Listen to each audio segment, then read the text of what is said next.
Beberapa waktu yang lalu, jamu berhasil ditetapkan sebagai warisan budaya tak benda oleh UNESCO. Jamu sendiri merupakan minuman tradisional yang berfungsi sebagai obat-obatan bagi siapapun yang mengonsumsinya. Tak jarang pula, jamu seringkali menjadi obat-obatan alternatif di tengah berkembangnya obat-obatan modern. Salah satu catatan awal mengenai jamu dapat kita telisik dari sejarah Kerajaan Mataram di Jawa Tengah. Sejarah ini berkaitan erat dengan kemunculan jamu gendong. Suharmiati dalam buku Menguak Tabir dan Potensi Jamu Gendong 2003 mengungkapkan pada masa pemerintahan di Jawa Tengah, dari Kerajaan Mataram yang pecah menjadi Keraton Ngayogyakarta dan Surakarta, penyelenggaraan pelayanan kesehatan tidak dilakukan sampai ke pelosok desa. Hal inilah karena sistem transportasi dan komunikasi belum maju seperti saat ini.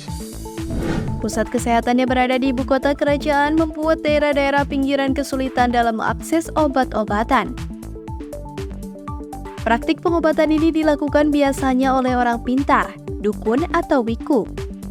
Meskipun orang pintar identik dengan mereka yang menggunakan ilmu-ilmu gaib dalam praktik penyembuhan, tak bisa dipungkiri juga bahwa memang ada beberapa orang pintar atau dukun yang menjadikan ramuan-ramuan jamu sebagai penyembuhan.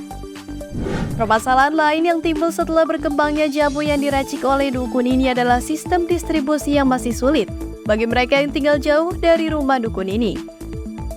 Dari sinilah muncul sistem distribusi jamu dengan cara dipikul oleh para laki-laki dan digendong oleh mereka para perempuan. Laki-laki dan perempuan ini kemudian berkeliling dari desa ke desa untuk menjual jamu-jamu tadi. Namun seiring berjalannya waktu, fenomena jamu yang dipikul laki-laki ini semakin berkurang karena mereka harus bekerja di ladang dan kebunnya. Sejarah jamu di Indonesia tak bisa dilepaskan dari perusahaan jamu.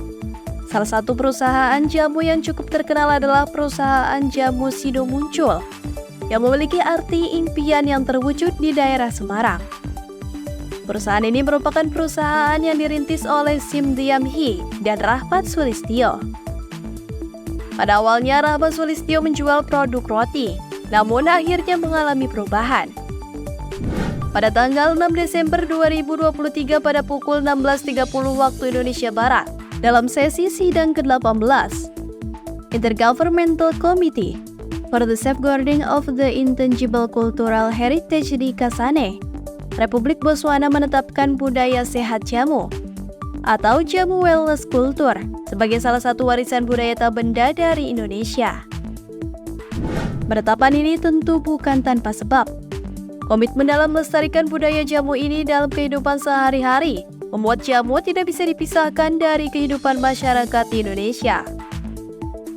Secara panjang, jamu sebagai obat-obatan tradisional di Indonesia tak hanya bisa dibuktikan dari cerita yang berkembang di masyarakat saja, melainkan dapat dibuktikan dari berbagai penemuan dan catatan sejarah yang sudah ada sebelumnya.